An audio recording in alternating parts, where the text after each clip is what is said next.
Morning ന്യൂസിലേക്ക് വിശദമായി എത്തുമ്പോൾ ആദ്യ വാർത്ത കൊല്ലം കരുനാഗപ്പള്ളിയിൽ നിന്ന് വരുന്നു. അവിടെ ഗുണ്ടാ നേതാവ് ജിം സന്തോഷിനെ കൊലപ്പെടുത്തിയ കേസിലെ മുഖ്യ സൂത്രധാരനായ പങ്കജ് പിടിയിലായി എന്ന വാർത്ത വരുന്നു.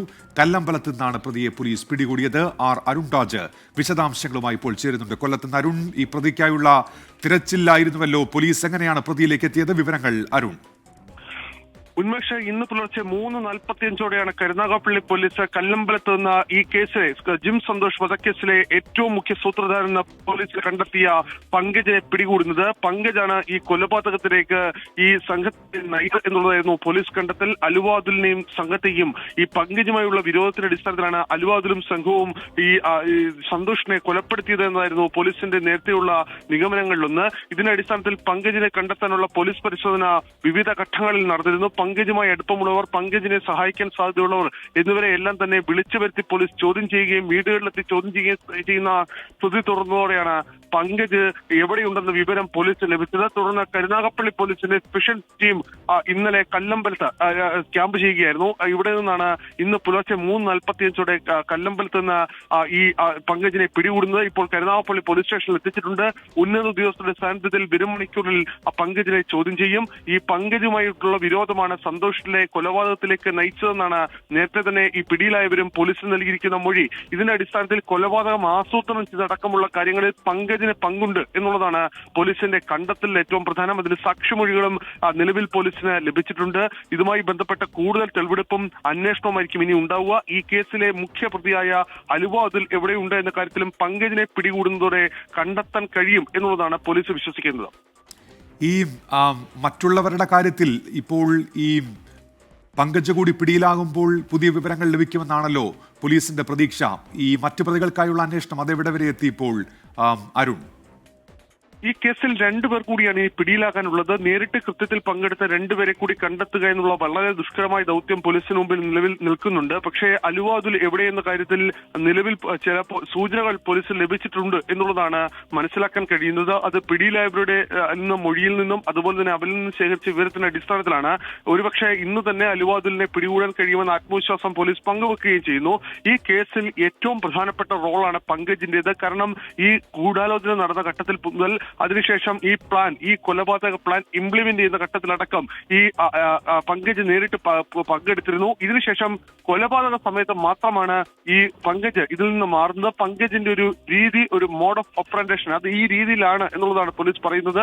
നേരത്തെയും പങ്കജ് ആസൂത്രണം ചെയ്തിട്ടുള്ള അക്രമങ്ങൾ അത് പങ്കജ് നേരിട്ട് കൃത്യത്തിലെത്തില്ല. പക്ഷേ പിന്നിൽ നിന്ന് ഈ അക്രമങ്ങളെ മുഴുവൻ നിയന്ത്രിക്കുന്നതും എല്ലാം പങ്കജായിരിക്കും എന്നുള്ളതാണ് പോലീസ് നേരത്തെ തന്നെ കണ്ടെത്തിയത്. ക്രിമിനൽ കേസുകൾ പ്രതിയായ പങ്കജിന് ഇത്തരമൊരു രീതി ഉണ്ട് എന്ന് പോലീസ് മനസ്സിലാക്കുകയും ചെയ്തിരുന്നു.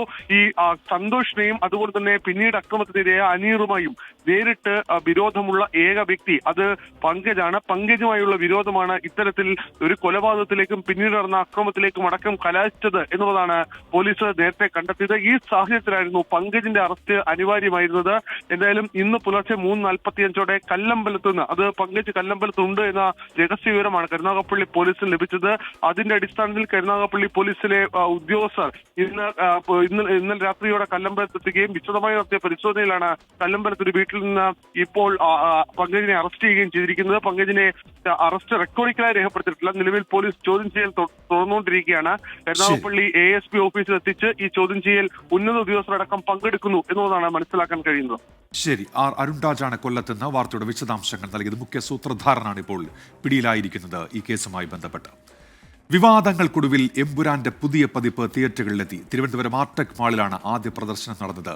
റീ എഡിറ്റഡ് പതിപ്പാണെന്നറിയാതെയാണ് പലരും സിനിമ കാണാനെത്തിയത്. തിരുവനന്തപുരത്ത് നിന്ന് മേഘന മുരളി തയ്യാറാക്കിയ റിപ്പോർട്ടിലേക്ക്. ഒന്നും രണ്ടുമല്ല 24 മാറ്റങ്ങളുമായി എമ്പുരാൻ റീ എഡിറ്റഡ് വേർഷൻ തിയേറ്ററുകളിൽ എത്തിക്കഴിഞ്ഞു. തിരുവനന്തപുരം ആർടെക് മാളിലാണ് ആദ്യമായി ഈ പ്രദർശനം നടക്കുന്നത്. നമുക്ക് പ്രതികരണങ്ങളിലേക്ക് തന്നെ പോകാം. വലിയ വ്യത്യാസമൊന്നുമില്ല. ഫസ്റ്റ് കണ്ടായിരുന്നു, ചെറിയ സീന മാത്രമേ കട്ട് ചെയ്തിട്ടുള്ളൂ, തുടക്കത്തിലുള്ളത് മാത്രം. ആദ്യം കണ്ടതാണോ ബെറ്റർ അല്ല രണ്ടാമത് കണ്ടതാണോ? എന്ന് പറയാനല്ല, നമുക്ക് ഫസ്റ്റ് കണ്ടതെന്ന് വ്യത്യാസം ഫീൽ ചെയ്യത്തില്ല. ആകെ ഒരു നെയിം കട്ടും പിന്നെ ഫസ്റ്റ് സ്റ്റാർട്ടിങ്ങിൽ കാണിക്കുന്നതിലുള്ള ഒരു പ്രഗ്നന്റ് ലേഡിയുടെ ഒരു സീനുണ്ട്, അത് കട്ട് ചെയ്തിട്ടുണ്ട്. അതല്ലാതെ ഒരു റേപ്പ് ഇൻസിഡന്റ് ഉണ്ട്, അത് കട്ട് ചെയ്തിട്ടുണ്ട്. അതല്ലാതെ നമുക്ക് ഫസ്റ്റ് കണ്ടതെന്ന് സെക്കൻഡ് കണ്ടത് വ്യത്യാസമായിട്ട് ഫീൽ ചെയ്യത്തില്ല. അറിഞ്ഞു ഇല്ല കണ്ടിട്ടില്ലായിരുന്നു. ഒറിജിനാലിറ്റി തന്നെ പോകണം. ഇത് എഡിറ്റ് എന്തിന്? ഒരു പടമല്ലേ? കൊള്ളാം, നന്നായിരിക്കും. അറിഞ്ഞു. ഇവിടെ വന്നതിന് ശേഷമാണ് അറിഞ്ഞത്. ഒന്നുമില്ല. കൊള്ളായിരുന്നു. അറിഞ്ഞായിരുന്നു. കൊള്ളാം, നന്നായിട്ട്. നല്ല പടം, നല്ല പടം. ഇല്ല, അറിഞ്ഞില്ല. അതെ. എനിക്ക് പടം ഇഷ്ടപ്പെട്ടില്ല. എല്ലാം കൂടെ ഒരു കൂട്ടിക്കുഴച്ചുള്ള ഒരു പടം പോലെ തോന്നി. എന്താണ് ആദ്യം കണ്ടില്ല. ആദ്യം കണ്ടവരുണ്ട്. കുറച്ച് മാറ്റങ്ങളുണ്ട്. അത് പാടില്ലാത്ത കുറച്ച് കാര്യങ്ങളുണ്ടായിരുന്നു. വേണ്ടായിരുന്നു.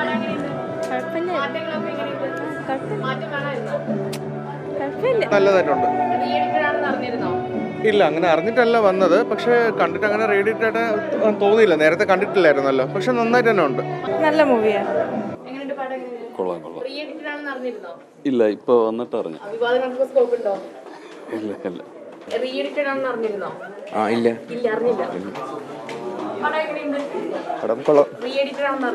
ഇല്ല, അറിയത്തില്ലായിരുന്നു.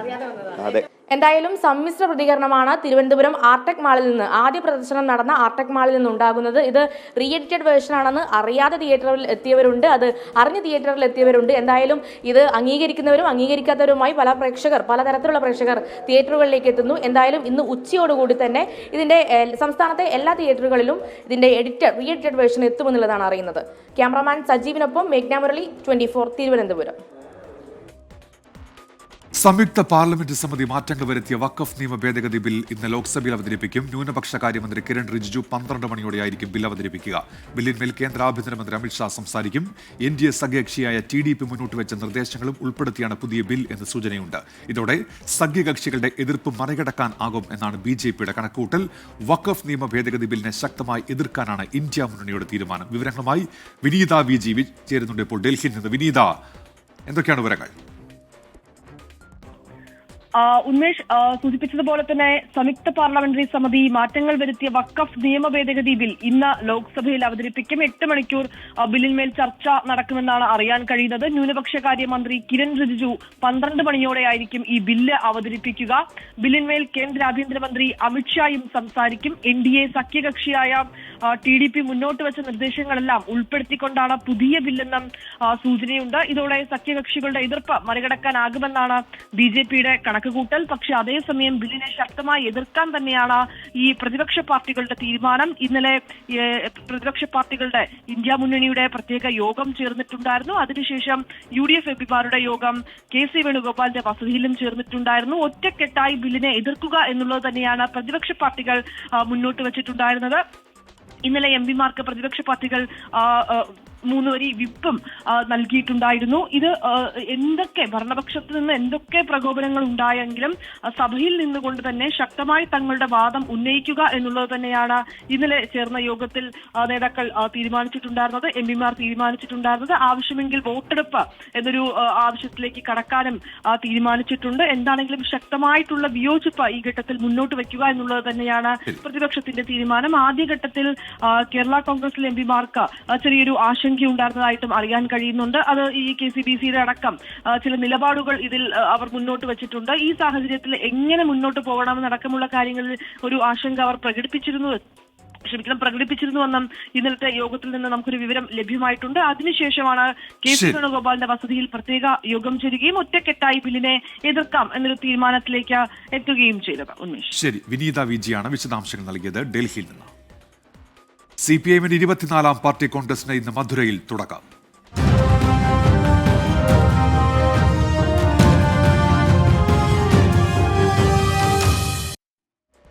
CPIഎം 24ാം പാർട്ടി കോൺഗ്രസിന് മധുരയിലെ തമുക്കം സീതാറാം യെച്ചൂരി നഗറിൽ ഇന്ന് പതാക ഉയരും.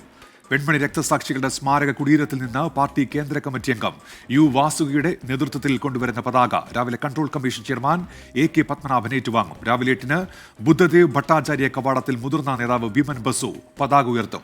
രാവിലെ 10-ക്ക് കോടിയേരി ബാലകൃഷ്ണൻ സ്മാരക ഹാളിൽ polit bureau coordinator Prakash Karat സമ്മേളനം ഉദ്ഘാടനം ചെയ്യും. വിവരങ്ങളുമായി ഇപ്പോൾ മധുരയിൽ നിന്ന് ബൽറാം നെടുങ്ങാടി ചേരുന്നുണ്ട്. ബൽറാം, അപ്പോൾ സമ്മേളന നടപടികളിലേക്ക് കടക്കാൻ പോകുന്നു CPIഎം. എങ്ങനെയാണ് ഇന്നത്തെ നടപടിക്രമങ്ങൾ? വിവരങ്ങൾ ബൽറാം. Good morning Unmesh. CPIMന്റെ 24ാം പാർട്ടി കോൺഗ്രസിന് ഇന്ന് മധുരയിൽ കൊടിയേറുകയാണ്. മധുരയിലെ തമുക്കം ഗ്രൗണ്ടിൽ ഒരുക്കിയിരിക്കുന്ന പ്രത്യേക വേദിയിലാണ്, സീതാറാം യെച്ചൂരിയുടെ പേരിലുള്ള വേദിയിലാണ് ഈ പാർട്ടി കോൺഗ്രസ് ചേരുക. ഇതിൽ ഈ പാർട്ടി കോൺഗ്രസിന്റെ ആദ്യ പരിപാടി എന്നുള്ളത് വെൺമണി രക്തസാക്ഷികളുടെ കുടീരത്തിൽ നിന്നും കൊണ്ടുവരുന്ന ഈ ദീപശിഖ, അത് control commission chairman AK Padmanabhan ഏറ്റുവാങ്ങുക എന്നുള്ളത് തന്നെയാണ്. U വസുഗി കേന്ദ്ര കമ്മിറ്റി അംഗത്തിന്റെ നേതൃത്വത്തിലാണ് ഈ ദീപശിഖ കൊണ്ടുവരുന്നത്. അതിനുശേഷം 8 മണിക്കാണ് പതാക ഉയർത്തൽ ചടങ്ങ് നടക്കുക. കഴിഞ്ഞ പാർട്ടി കോൺഗ്രസിൽ പാർട്ടിയുടെ പോളിറ്റ് ബ്യൂറോയിൽ നിന്നും വിരമിച്ച അല്ലെങ്കിൽ പ്രായപരിധിയെ തുടർന്ന് മാറിയ മുതിർന്ന നേതാവ് ബിമൻ ബസുവാണ് ഈ 24ാം പാർട്ടി കോൺഗ്രസിനുള്ള പതാക ഉയർത്തുക.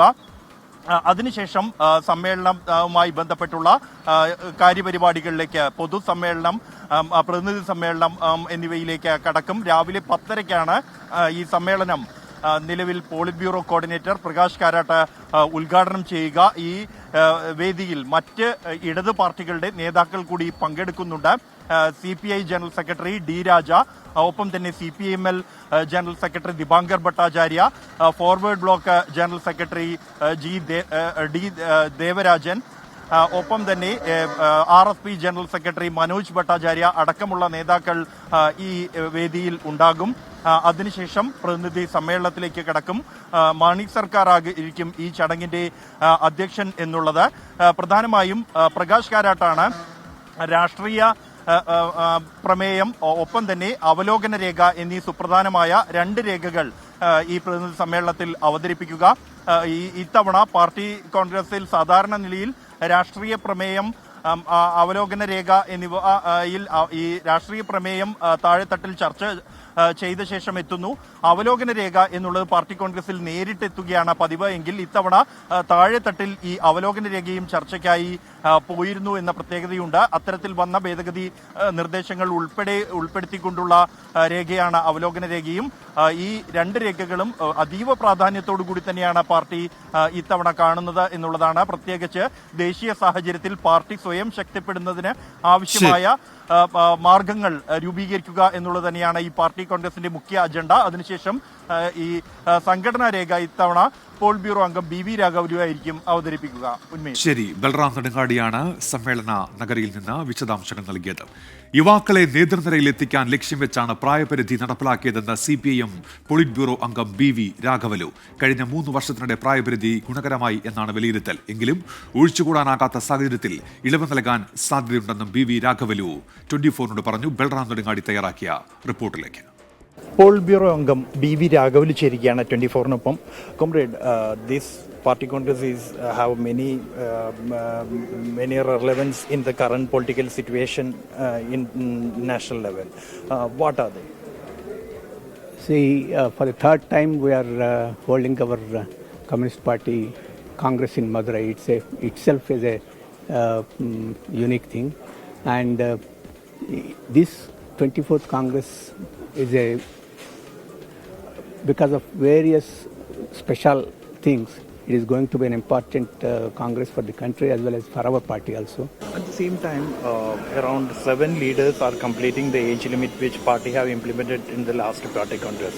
So will you follow it strictly, or will there be any chances for relaxation, exemptions for some?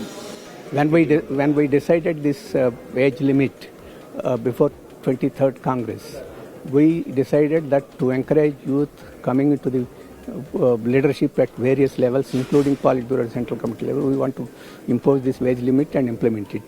And we have almost all strictly implemented that at various levels. For the last 2 or 3 years experience, it's a good experience, worthwhile experience, and the Congress also might feel that it may decide in continuing it. But even earlier, our party Central Committee decision itself, in exceptional circumstances we can give, but in exceptional, rare, sparingly it has to be done. That is the direction given by the party, earlier party Congress, earlier Central Committee also. So that will be followed. If necessary, anywhere we may discuss. But it is rare, sparing, it is not a general thing. One more thing is that for the post of General Secretary, many names are surfacing, including yours. So what will be the criteria for selecting a new General Secretary? It's not a new thing. Before every party Congress that is happening. But actual thing is we have not yet discussed. We are spending our time discussing our political strategy, political resolution, organization strategy, everything. And certainly we will discuss about leadership in the coming 2 or 3 days. Until then, nobody knows. Even I don't know. How can everybody? It's just a speculation. Speculations will be there. Okay. Thank you. അപ്പോൾ general സെക്രട്ടറിയുടെ കാര്യത്തിൽ വരുന്ന ദിവസങ്ങളിൽ നടന്ന ചർച്ചകളിലായിരിക്കും ഇത് സംബന്ധിച്ചുള്ള തീരുമാനമെടുക്കുക എന്നുള്ളതും പാർട്ടിയെ സംബന്ധിച്ചിടത്തോളം രാഷ്ട്രീയ നയ സമീപനത്തിനാണ് ഇപ്പോൾ പ്രാധാന്യം എന്നുമാണ് പോളിറ്റ് ബ്യൂറോ അംഗം BV രാഘവലു വ്യക്തമാക്കിയത്. ജിജീന്ദ്രനൊപ്പം ബൽറാം നെടുങ്ങാടി, 24 മധുരൈ. മധുരയിൽ മുൻപ് നടന്ന 2 പാർട്ടി കോൺഗ്രസുകളും നിർണായകമായ സമയങ്ങളിലായിരുന്നുവെന്ന് CPM പോളിറ്റ് ബ്യൂറോ അംഗം A. വിജയരാഘവൻ 24നോട് പറഞ്ഞു. ബൽറാം നെടുങ്ങാടിയുമായിട്ടാണ് അദ്ദേഹം സംസാരിച്ചത്. ആ റിപ്പോർട്ടിലേക്കാണ് ഇനി. CPM പോളിറ്റ് ബ്യൂറോ അംഗം A. വിജയരാഘവൻ ചേരുകയാണ് 24നൊപ്പം. സഖാവ്, ഇതൊരു നിർണായകമായ പാർട്ടി കോൺഗ്രസ്. ദേശീയ സാഹചര്യം നോക്കുമ്പോഴും ഇടതുപക്ഷത്തിന്റെയും പാർട്ടിയുടെയും സാഹചര്യം നോക്കുമ്പോൾ മധുരയുടെ ചരിത്രപരമായ മണ്ണിൽ പാർട്ടി കോൺഗ്രസ് ചേരുമ്പോൾ എന്തൊക്കെയായിരിക്കും പ്രസക്തമാവുക? അല്ല, CPIM-നെ സംബന്ധിച്ചിടത്തോളം ഇന്ത്യയിലെ തൊഴിലാളി വർഗ രാഷ്ട്രീയം കൈകാര്യം ചെയ്യുന്ന പാർട്ടിയാണ്. നമ്മുടെ രാജ്യത്ത് വലിയ തോതിലുള്ള വലതുപക്ഷ വൽക്കരണം നടന്നു കഴിഞ്ഞിരിക്കുക. അതിന്റെ ഭാഗമായിട്ട് തന്നെ സാധാരണ മനുഷ്യന്റെ ജീവിതത്തിനെ അപകടപ്പെടുത്തുന്ന വൈകാരിക തലങ്ങളും അതോടൊപ്പം തന്നെ ജീവിത പ്രശ്നങ്ങളും രൂപപ്പെട്ടിട്ടുണ്ട്. വർഗീയത ശക്തിപ്പെടുന്നു എന്നുള്ളത് മനുഷ്യന്റെ പൊതുയോജിപ്പിനെ ദുർബലപ്പെടുത്തുന്ന ഘടകമാണ്. ഗവൺമെന്റിന്റെ സാമ്പത്തിക നയങ്ങൾ സൃഷ്ടിക്കുന്ന പ്രയാസങ്ങൾ തൊഴിലില്ലായ്മയും ദാരിദ്ര്യവും പട്ടിണിയും ഒക്കെ വർദ്ധിപ്പിച്ചിട്ടുണ്ട്. അപ്പോൾ അത്തരം ഒരു സമൂഹത്തിൽ ഇടതുപക്ഷത്തിന് ഒരു വർദ്ധമാനമായ പ്രസക്തിയുണ്ട്. ലെഫ്റ്റ് സ്പേസ് എന്ന് പറയുന്നത് ഇത്തരം തകരാറുകളെ അതിജീവിക്കാനുള്ള പുതുമുന്നേറ്റത്തിന്റെ പ്രധാനപ്പെട്ട ഘടകമാണ്. നേരത്തെ ഇവിടെ സമ്മേളന മധുരയിൽ നടന്ന 2 സന്ദർഭങ്ങളും ഇതുപോലെ വളരെ പ്രാധാന്യമുള്ള സന്ദർഭത്തിലാണ്. 1948 കൽക്കത്ത തീസിസിന് ശേഷമാണ് മധുരയിൽ സമ്മേളിച്ച് ഒരു പുതിയ തരത്തിലേക്കുള്ള പാർട്ടിയുടെ നയപരിപാടി വരികയും നന്നായിട്ട് തന്നെ പാർട്ടി അഡ്വാൻസ് ചെയ്യുകയും ചെയ്തിട്ടുണ്ട്. വേറൊന്ന് അടിയന്തരാവസ്ഥയ്ക്ക് തൊട്ടുമുമ്പാണ്. രാജ്യത്ത് ഏറ്റവും അപകടകരമായ ഏകാധിപത്യത്തിലേക്കുള്ള വഴി തുറക്കാൻ പോകുന്നു എന്നുള്ള വസ്തുതയെ ആദ്യമായി രാഷ്ട്രീയ പാർട്ടി ചൂണ്ടിക്കാണിച്ച CPM-ന്റെ മധുര സമ്മേളനമായി. അതിനെ പിൽക്കാലത്ത് നമ്മൾ മുറിച്ചു കിടന്നു. ഇന്നും വളരെ പ്രയാസകരമായ ഒരു കാലം ഈ രാജ്യം അഭിമുഖീകരിക്കുന്നു. അതിന്റെ അതിജീവനം എന്ന അതിപ്രധാനമായ ഘടകം ജനങ്ങളുടെ ഒന്നിക്കലും സമര പോരാട്ടങ്ങൾ ശക്തിപ്പെടുത്തുന്നു. സ്വാഭാവികമായിട്ട് ഈ സമ്മേളനം അതിലുള്ള കാര്യങ്ങളാണ് ചർച്ച ചെയ്യുന്നത്. മോർണിംഗ് ന്യൂസിലേക്ക് തിരികെ. ഇരിങ്ങാലക്കുട കൂടൽമാണിക്യം ക്ഷേത്രത്തിൽ ജാതി വിവേചനം നേരിട്ടെന്ന പരാതി ഉന്നയിച്ച കഴകൻ ജീവനക്കാരൻ BA ബാലു രാജിവെച്ചു. തന്ത്രിമാരുടെ പ്രതിഷേധത്തെ തുടർന്നാണ് തീരുമാനം. വിവരങ്ങളുമായി ഇപ്പോൾ സൂരജ് സജി ചേരുന്നുണ്ട് തൃശ്ശൂരിൽ നിന്ന്. സൂരജ്, വിവരങ്ങൾ എന്തൊക്കെയാണ്? ഉന്മേഷ്, ജാതി വിവേചനം നേരിട്ടുവെന്ന ഈ പരാതികൾ ഉൾപ്പെടെ ഉയർന്ന പശ്ചാത്തലമുണ്ടായിരുന്നു. അതിന് പിന്നാലെ കഴിഞ്ഞ ഏതാനും ദിവസങ്ങളായി 15 ദിവസമായി ഈ മെഡിക്കൽ ലീവിലായിരുന്നു തിരുവനന്തപുരം സ്വദേശിയായിട്ടുള്ള BA ബാലു. അതിനിടയിൽ ഇന്നലെ ജോലിയിൽ ബാലു പ്രവേശിച്ചിരുന്നു. ഇതിനുശേഷമാണ് രാജിക്കത്ത് കൈമാറിയത്. ജോലിയിൽ തുടർന്നാൽ സ്വാഭാവികമായും ഈ തന്ത്രിമാരുടെ ഭാഗത്ത് നടക്കം പ്രതിഷേധങ്ങൾക്ക് സാധ്യതയുണ്ട്. ഇത് മുൻനിർത്തിയാണ് ബാലു ഈ രാജിക്കത്ത് കൈമാറിയതെന്നുള്ളതാണ് ബാലുവുമായി അടുത്ത വൃത്തങ്ങളുമായി സംസാരിക്കുമ്പോൾ അവർ പറയുന്നു. പക്ഷേ ഇതേക്കുറിച്ച് പ്രതികരിക്കാൻ ബാലുവും തയ്യാറായിട്ടില്ല. ഈ ജാതി വിവേചന വിവാദം ഉയർന്നു കഴിഞ്ഞ് നമ്മൾ തന്നെ ബാലുവിന്റെ പ്രതികരണം തേടിയതാണ്. ആ സമയത്തും ബാലു ഈ ജാതി വിവേചനം നേരിട്ടുവെന്ന കാര്യത്തിൽ പ്രതികരിക്കാതെ ഒഴിഞ്ഞു മാറുകയായിരുന്നു. ഒരു തരത്തിലുള്ള വിവേചനം നേരിട്ടുവെന്നോ നേരിട്ടില്ല എന്നോ പറയാൻ താനില്ല എന്ന തരത്തിലായിരുന്നു ബാലുവിന്റെ പ്രതികരണം ഉണ്ടായിരുന്നത്. അതിനുശേഷം മെഡിക്കൽ ലീവിൽ പോയ ബാലു ഈ മെഡിക്കൽ ലീവ് നീട്ടുകയായിരുന്നു 15 ദിവസത്തോളം. 15 ദിവസത്തെ മെഡിക്കൽ ലീവിന് ശേഷമാണ് ബാലു ഇന്നലെ ജോലിയിൽ പ്രവേശിച്ചത്. അതിനുശേഷം അഡ്മിനിസ്ട്രേറ്റർക്ക് രാജിക്കത്ത് കൈമാറുകയായിരുന്നു. എന്തായാലും ദേവസ്വം ഈ രാജി സ്വീകരിച്ചതായാണ് നമുക്ക് ലഭിക്കുന്ന വിവരം. ഉന്മേഷ്, ശരി. സൂരജ് സജിയാണ് വിവരങ്ങൾ നൽകിയത് തൃശ്ശൂരിൽ നിന്ന്. കോഴിക്കോട് ബാലുശ്ശേരി കണ്ണാടിപ്പൊയിലിൽ മകൻ അമ്മയെ കുക്കറിന്റെ അടപ്പുകൊണ്ട് തലക്കടിച്ച സംഭവത്തിൽ കേസെടുത്ത് ബാലുശ്ശേരി പോലീസ്. മകൻ രതിൻ, ഭാര്യ ഐശ്വര്യ എന്നിവരെയാണ് പ്രതികൾ. തലയ്ക്കും അടിവയറ്റിലും പരിക്കേറ്റ രതി കോഴിക്കോട് മെഡിക്കൽ കോളേജ് ആശുപത്രിയിൽ ചികിത്സയിലാണ്. രാഹുൽ സുരേഷുണ്ട് കോഴിക്കോട്. രാഹുൽ, വിവരങ്ങൾ എന്തൊക്കെയാണ്? ഉന്മേഷ്, ഞായറാഴ്ചയായിരുന്നു കോഴിക്കോട് ബാലുശ്ശേരിയിൽ മകൻ അമ്മയുടെ തലയ്ക്ക് കുക്കറിന്റെ അടപ്പ് വെച്ച് അടിക്കുകയും പരിക്കേൽപ്പിക്കുകയും ചെയ്തത്. സംഭവത്തിൽ ബാലുശ്ശേരി പോലീസ് ഇപ്പോൾ കേസെടുത്തിരിക്കുകയാണ്. ഉന്മേഷ് സൂചിപ്പിച്ച പോലെ തന്നെ രതിയുടെ മകനായ രതിൻ, ഭാര്യ ഐശ്വര്യ, ഭർത്താവ് ഭാസ്കരൻ തുടങ്ങി 3 പേരാണ് കേസിൽ പ്രതികളായിട്ടുള്ളത്. ഇന്നലെ രാത്രിയോടുകൂടിയാണ് ഈ കേസിൽ 3 പേരെ പ്രതി ചേർത്തുകൊണ്ട് കേസെടുത്തിരിക്കുന്നത്. അതേസമയം പരിക്കേറ്റ രതി ഇപ്പോഴും കോഴിക്കോട് മെഡിക്കൽ കോളേജ് ആശുപത്രിയിൽ ചികിത്സയിൽ തുടരുകയാണ്. രതിയുടെ അടിവയറ്റിലും തലയ്ക്കും ഉൾപ്പെടെ ഗുരുതരമായി പരിക്കേറ്റിട്ടുണ്ട് എന്നാണ് നമ്മൾ മനസ്സിലാക്കുന്നത്. അതേസമയം പ്രതികൾക്ക് മേൽ ഗുരുതരമായ വകുപ്പുകൾ ചുമത്തിയിട്ടില്ല. കോടതിയിൽ ഹാജരാക്കുകയാണെങ്കിൽ ജാമ്യം ലഭിക്കുന്ന വകുപ്പുകളാണ് ഇപ്പോൾ ചുമത്തിയിട്ടുള്ളൂ. എന്താണെങ്കിലും ഇപ്പോൾ ആശുപത്രിയിൽ തുടരുന്ന രതിയുടെ ആരോഗ്യനില തൃപ്തികരമാണ്. എന്തായാലും അന്വേഷണം ഇതുമായി ബന്ധപ്പെട്ട് തുടരുകയാണ്. ഇന്ന് 3 പ്രതികളെയും അറസ്റ്റ് ചെയ്യുമെന്ന വിവരമാണ് പോലീസുമായി ബന്ധപ്പെടുമ്പോൾ ലഭ്യമാക്കുന്നത്. രാഹുൽ സുരേഷാണ് കോഴിക്കോട് നിന്ന് വാർത്തയുടെ വിശദാംശങ്ങൾ നൽകിയത്. അമേരിക്കൻ പ്രസിഡന്റ് ഡൊണാൾഡ് ട്രംപിന്റെ തീരുവ പ്രഖ്യാപനത്തിൽ ലോകം ആശങ്കയിൽ. മണിക്കൂറുകൾക്കകം ഇത് സംബന്ധിച്ച പ്രഖ്യാപനമുണ്ടാകും. വിമോചന ദിനം എന്നാണ് ഇതിനെ ഡൊണാൾഡ് ട്രംപ് വിശേഷിപ്പിക്കുന്നത്. മധു കൊട്ടാരക്കർ അമേരിക്കയിലെ ന്യൂജേഴ്സിയിൽ നിന്ന് വിവരങ്ങളുമായി ചേരുന്നുണ്ട്. മധു, എപ്പോൾ പ്രഖ്യാപനമുണ്ടാകും? മധു, ഗുഡ് മോർണിംഗ് ഉന്മേഷ്. നാളെ വൈകുന്നേരം 4 മണിക്ക്, അതായത് ബുധനാഴ്ച വൈകുന്നേരം 4 മണിക്ക് വൈറ്റ് ഹൗസിലായിരിക്കും ഈ പ്രഖ്യാപനം ഉണ്ടാകുന്നത്. ഡൊണാൾഡ് ട്രംപ് പറഞ്ഞ ആ ദിവസം എത്തിയിരിക്കുകയാണ്. ഏപ്രിൽ 2 അമേരിക്ക ആഗോള തീരുവ ചുമത്തലുമായി മുന്നോട്ടെന്ന പ്രഖ്യാപനത്തിൽ പ്രസിഡന്റ് ഡൊണാൾഡ് ട്രംപ് ഉറച്ചു നിൽക്കുമെന്നുള്ള വാർത്തകളാണ് വാഷിംഗ്ടണിൽ നിന്ന് ലഭിക്കുന്നത്.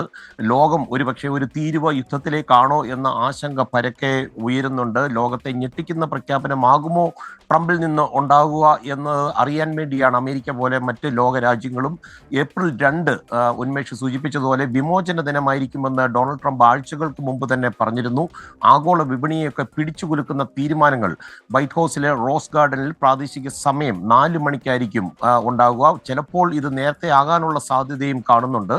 പകരത്തിന് പകരമെന്ന നയമനുസരിച്ച് അമേരിക്കൻ ഉൽപ്പന്നങ്ങൾക്ക് തീരുവ ഏർപ്പെടുത്തുന്ന എല്ലാ രാജ്യങ്ങൾക്കും പുതിയ തീരുവ ഉടൻ പ്രാബല്യത്തിൽ വരുമെന്ന് അല്പമണിക്കൂറുകൾക്ക് മുമ്പ് വൈറ്റ് ഹൗസിൽ മാധ്യമങ്ങളോട് സംസാരിക്കവേ വൈറ്റ് ഹൗസ് വക്താവ് കാരോലിൻ ലെവിറ്റ് പറഞ്ഞിരുന്നു. അതുപോലെ വാഹനങ്ങൾക്ക് ഏതാണ്ട് 25% തീരുവ അത് വ്യാഴാഴ്ചയായിരിക്കും നടപ്പിലാക്കുക. നേരത്തെ ചൈനയിൽ നിന്നുള്ള അലൂമിനിയം, സ്റ്റീൽ എന്നിവയ്ക്ക് ട്രംപ് അധിക തീരുവ ഏർപ്പെടുത്തിയിരുന്നു. അവരുടെ മറ്റു ഉൽപ്പന്നങ്ങൾക്ക് ഒരുപക്ഷെ തീരുവ ഉൾപ്പെടുത്തുവാൻ സാധ്യതയുണ്ട്. ഇന്ത്യ ഉൾപ്പെടെ എല്ലാ രാജ്യങ്ങൾക്ക് മേലും പരസ്പര തീരുവ ചുമത്തുമെന്നും ഇളവ് നൽകില്ലെന്നുമുള്ള ഉറച്ച നിലപാടിലാണ് ട്രംപ്. അമേരിക്കൻ കാർഷിക ഉൽപ്പന്നങ്ങൾക്ക് ഇന്ത്യ 100% തീരുവ ചുമത്തിയതിനെ വൈറ്റ് ഹൗസ് ഈ അടുത്ത കാലത്ത് ചൂണ്ടിക്കാട്ടിയിരുന്നു. അത്തരം ഉയർന്ന തീരുവകൾ US കയറ്റുമതി ഉൽപ്പന്നങ്ങൾക്ക് ആഗോള വിപണിയിലൊക്കെ മത്സരിക്കുന്നതിന് സാധിക്കാതെ വരികയാണെന്നാണ് വൈറ്റ് ഹൗസ് പറയുന്നത്. ഉന്മേഷ്, ശരി. മധു കൊട്ടാരക്കരയാണ് അമേരിക്കയിലെ ന്യൂജേഴ്സിയിൽ നിന്ന് വിവരങ്ങൾ നൽകിയത്. ഇനി IPL വാർത്തയിലേക്ക്.